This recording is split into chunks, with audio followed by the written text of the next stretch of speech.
And then I was talking about powerlifting. I got away from weights and started using body weight. So, you know, when you're lifting weights, it's for a couple of reasons. Again, it goes back to what my body can handle at a certain age, and also my lifestyle. So if I'm traveling a lot and going to Europe, it's hard to have a workout program that you can be consistent with if your environment is always changing, right? But with what I call body weight exercises, you can be consistent with that no matter where you are. But with weights, weight machines, you can't always depend on having access to that. So what I did was I started, instead of just using light weights to protect my joints, I started doing body weight exercises, and I just break them into muscle groups, just like I did with weights. So chest day is just a lot of push-ups. Tricep day is specific types of push-ups that isolate the triceps really well, and also dips, which you can do between two chairs, you know. The back, you can do chin-ups if you can't access, or pull-ups.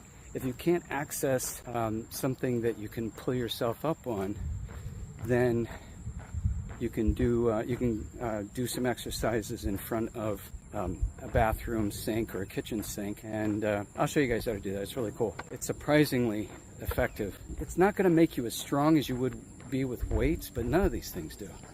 But they are going to keep those muscle groups developed, and that's really what you're trying to do, is avoid atrophy. You know, legs, all kinds of squats. You know, your core, all kinds of abdominal exercises. And I started doing this thing recently that I really like. It's called armchair yoga, and that's where you literally sit there in a chair and you do a bunch of exercises.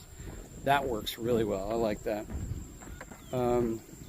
So there's that, and oh, now here's the tough one, or another tough one, I should say, and that's the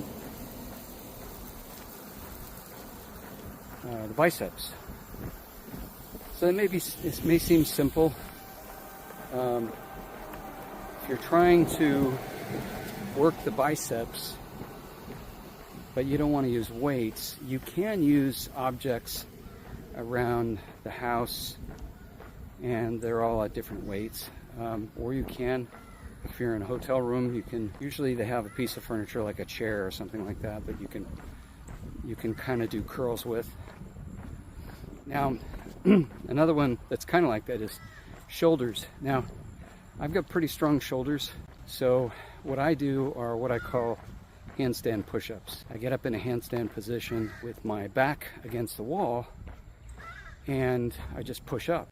And, you know, I'm not able to do a lot of reps that way, but it's significant enough that it keeps my shoulders in good shape, keeps them strong. Forces me to stay lean too, because if you get too heavy from being overweight, it's more difficult to do the handstand push-ups. So I have to keep my body weight low.